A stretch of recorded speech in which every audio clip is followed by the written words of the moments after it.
100-bed infectious disease facility claim that May's salary will delay is false. That's according to the controller.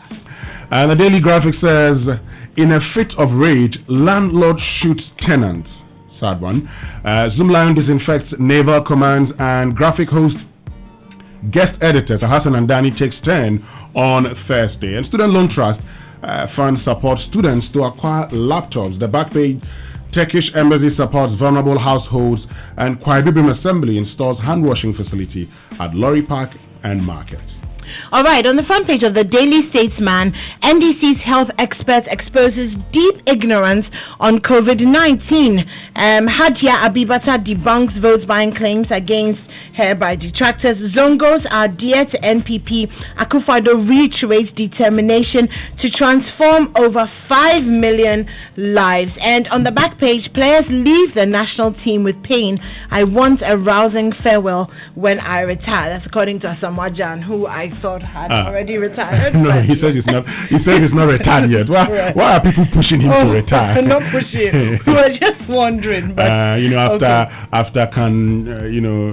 what was 2019, we would expect that he would retire since it's 34 years now, but the man still wants to play. Why are you pushing him away? Well, the Chronicle, Proverbs 13:16, wise people think before they act, fools don't, and even brag about their foolishness. Okay, so let's get into the stories.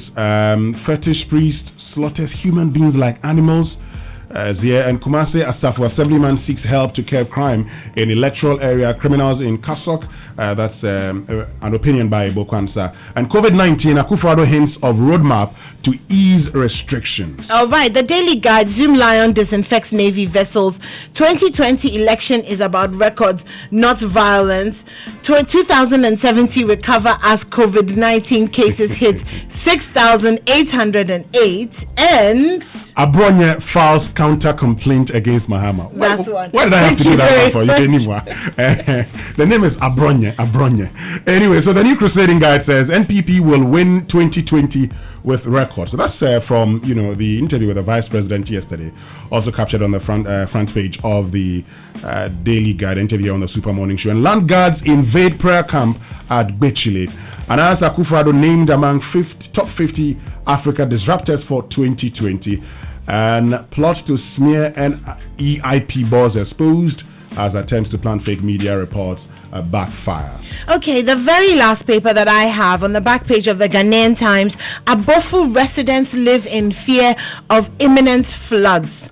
And that's in conjunction, that's about the Odor River, which is eroding part of the railway and the concrete slabs along its banks. I don't know if you've driven past this area and seen how the erosion has slowly taken away the slabs. And there's a picture here, if you look at it. If you buy the Ghanaian Times on the back page, you'll see a picture of how the water is steadily rising as the raining season beckons, and they're afraid, and understandably so. On the front page of the Ghanaian Times, landlord arrested for killing tenant. That story there as well. Eastern Western Naval Commands benefit from disinfection exercise, easing COVID-19 restrictions, brace up for economic setbacks. Population expert urges businesses, and that's Professor Stephen Owusu-Kwanche. All right, so the Economic Times says Ghana records $936 million straight surplus for first 3 months, and CAP business support scheme, government clears fears of disbursement being a political slush, and Bank of Ghana introduces electronic payment for collateral registry services. But before we get into the online news review, let me tell you something about Betway, because Betway brings you so much more entertainment with a Betway casino. From online slots to your favorite table games, you will experience hours of endless fun on the Betway casino. To get started, visit betway.com.gh, tap on the casino tab, and choose from more than 120 exciting casino games. Choose the amount you want to wager and tap on the spin icon. Remember, you must be over the age of 18 to participate. Betway, bet your way. Betway, for the love of the game. And our online news review is brought to you by Zenith Bank, in your best interest, and Guel, good energy. To all our valued customers, Guel values our relationship built over the years, and so let's keep ourselves free from the coronavirus disease and keep our station safe by observing the following. So GOIL is urging all of us to cover our mouth with tissue when we cough and dispose of the tissue immediately. Wash your hands with soap and running water, which have been provided at all our service stations, especially when you handle money. And you can also use an alcohol-based sanitizer if you're not in a position to wash your hands. Maintain a minimum distance of 1.5 meters with other customers and or attendants, and let's observe these simple protocols and together defeat COVID-19 virus. If you exhibit any symptoms, do not head to the hospital immediately. Call the hotlines and ask for help on COVID-19 hotlines 05522222004 or 05522220005. But you know, at Enterprise Insurance, we care. Keep your motor insurance policy active or get a new motor insurance policy with Enterprise Insurance and enjoy the following additional benefits in this period of COVID-19. A free life insurance cover for COVID-19 cases, free cash benefit for COVID-19 hospitalization cases, and 50% waiver on all motor claim deductibles. This offer is for both individual and corporate customers and is valid from now till 16th July 2020. This is our commitment to you. Remember, at Enterprise Insurance, we care. Stay safe, stay alive. Enterprise Insurance, your advantage. Terms and conditions apply. All right, so on the front page of myjoyonline.com, Kennedy Ejapon, I don't fear for my life, all die be die. And I'll bring you some more of the memorable quotes that we got from that interview, which will continue to air tonight on Joy News. Ghana Navy personnel test positive for coronavirus. 164 workers of Anglo Gold Ashanti, South Africa, test positive for coronavirus. In entertainment, the burial arrangement for late Bishop Ben Anyako has been announced. In business, 5G connection in sub-Saharan Africa to hit 28 million by 2025. In sports, players who contract COVID-19 face high risk of cardiac arrest, that's according to Dr. Prince Pambo. And Pereko Jato is saying football returning in empty stadia is fine, because we would like to see the matches even if we can't go to the stadium. Well, no, but you know what? In Ghana, how many people go to the stadiums in this country? No, but more recently, the numbers were beginning if Kotoko and Hearts are playing, fine. Or Legon Cities. Legon Cities would use, all this fun, having the artists perform during halftime to get people into the stadium. I can feel I didn't say of Betui. Little by little, the fly eats the ear of the dog. Let me move to citynewsroom.com. COVID-19 pandemic must encourage African unity. That's according to Boachie Jacko. All COVID-19 victims at Bolgatanga Regional Hospital have been discharged. And that's it for City Newsroom. Now, BBC.com, 50 trafficked Nigerian women rescued from Lebanon. The ruling party wins the Burundi presidential election, and we were talking about that because they were going ahead with the elections in spite of COVID-19. And a lot more interesting stories on BBC.com. Great. So let's get into, the story. But before we do it anymore, you talked about, some quotes from Kennedy Ejapon. Of course, we're bringing you that interview this morning on the Super Morning Show. Lots of the things he said. But let's get into the daily graphic where we are starting today. And in a fit of rage, landlord shoots tenant Enimwa. A sad one. So we're told a brutal afternoon shooting act allegedly perpetrated by a landlord at Ofanko in Accra has ended the life of his tenant. In a fit of rage, the landlord, Victor Stephen Yanakankam, who could not withstand the refusal of the victim, Benjamin Otri, to vacate a room he rented out to him, allegedly picked a gun and shot him in cold blood. And the incident sparked some outrage from the public, and yesterday morning some people set fire to the apartment in retaliation, and we're told the police have arrested Kankam while investigations are underway. The victim, sadly, age 31, is popularly known as Trilonaire, was a budding musician known for his album titled Pondem. And sad one. We're told that his rent expired on the 24th of May. And the landlord told him that he doesn't want him to spend a day more in the house. And so when I don't know what happened, and then he shot him. Sad one. Very, very sad. Exactly. Anyway, Let's move on. Very sad, yes. And I don't know if this is good news or bad news, but the World Health Organization has been talking about hydroxychloroquine. Okay. And we know that over the past few months, it has been touted as a possible treatment for coronavirus. We also know that President Trump said he had been taking the drug to ward off the virus. However, the World Health Organization is saying that they are temporarily suspending hydroxychloroquine as a precaution. Now, it comes after a recent medical study has suggested that the drug could actually increase the risk of patients dying from COVID-19. And last week, a study in medical journal The Lancet said that there are no apparent benefits to treating coronavirus patients with the drug, and that taking it might actually increase the number of deaths among those in hospitals with disease. Mind you, it is safe for malaria and conditions like lupus or arthritis, but no clinical trials have recommended its use for treating COVID-19. And the World Health Organization is also saying that with azithromycin is fine, they're going to go ahead with that. So this is really just for hydroxychloroquine. So all those who bought the hydroxychloroquine and hoarded it to the point where some of the lupus patients and those who needed it to take every day couldn't take it, well, it's not really going to help you now. Well, so anymore, one other important thing is that, the health minister, Kwekwajiman Menu, there was a time when he talked about, some false negatives and what have you. He actually said, for these persons, they've been put on hydroxychloroquine.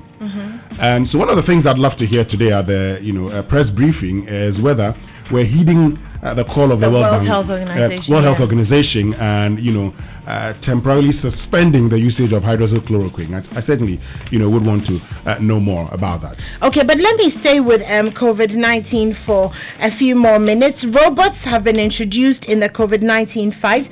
So Rwanda has introduced robots as part of its fight, and they have 314 cases confirmed as of May 22nd. Now, these robots were donated by the United Nations Development Program to a center that treats COVID-19 patients, and the robots have names. They're called Akazuba, Ikirezi, Muiza, Ngabo, and Urumuri.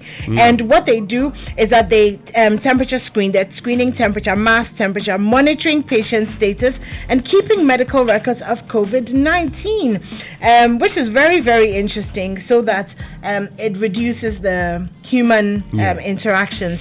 So that's what's happening in Rwanda with COVID-19. Now, the Washington Post as well has put up an article rating Ghana very high on the COVID-19 fight.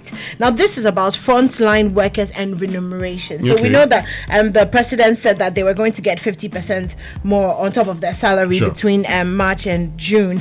And so what the Washington Post has done is comparing how frontline health workers are being treated around the world. And apparently Ghana is ranking very high. The U.S. are actually having pay cuts. They're actually cutting the pay of their health service providers because the hospitals are running at a loss, which is very, very interesting and very opposite to what is happening here. Other countries that are really doing well are obviously France and Canada that have announced salary hikes. And for example, in the UK, if a health worker dies of COVID-19, the family is given 60,000 euros or 65,000 dollars to help the family to get back together. Some good news though, the Tamale site for testing COVID-19 is up and running now. It was refurbished about 3 weeks ago. It's been open. They've been able to test 1,000 samples. Wow, that's good. With 34 positive at the moment. But the point is that they're up and running. So good news, good progress there.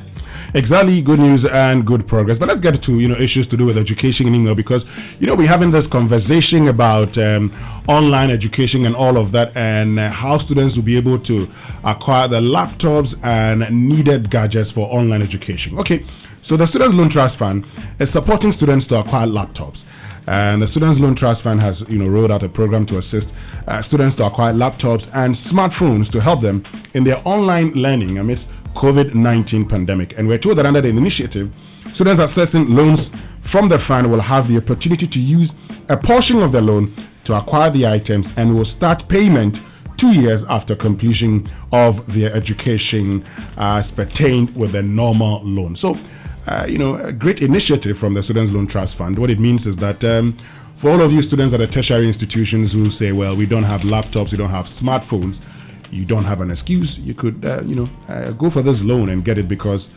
the new normal is that COVID-19 will be with us for a very long time to come. Yes, and Winston, you've noticed that quite a number of the newspapers are talking about the gradual easing and lifting of restrictions, and so that'll be interesting. There's actually a feature in the Finder that talks about opening schools and religious places, and it says that large-scale measures may only be of limited effect without individual responsibility. And like Professor Stephen Adai said, and you were telling me yesterday, he has said that, okay, it's fine if we open the schools, but we start from, the higher level. So SHS, those who need to write the exams, BEC, those who need to write that as well, but not really for the younger squad, as I call them, the let me see your face mask and try it on squad.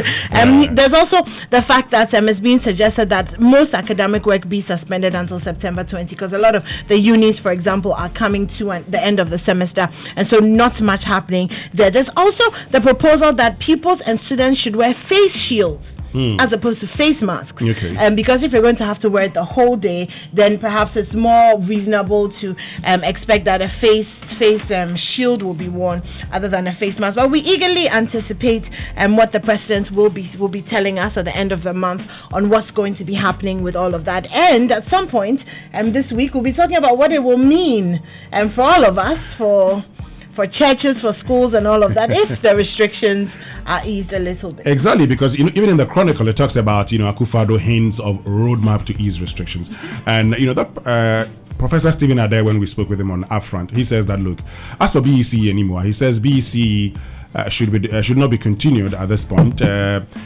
Students who are waiting to write their BEC exams, just use their continuous assessment. He says for Ghana, we know that the BEC is not, very necessary. However, for SHS students, just let SHS 3 students go back to school. And even with SHS 3 students, there should be a double track or a triple track.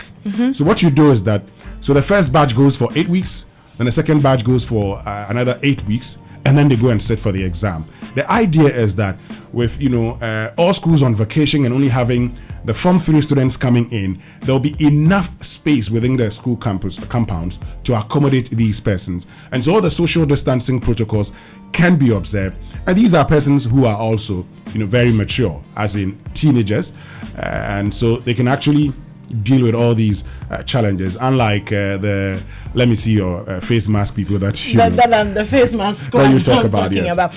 Finally, just before we go, Winston, so just looking at what's trending this morning on Twitter, remember that you can tweet at us as Joy997. The hashtag is #JoySMS, and I'll be on there. K-Fresh will be on there. You can interact with us, tell us what's on your mind this morning. But this morning, Shatta Tuesday Market is trending, so Shatawale made his appearance on Times Square, at Times Square.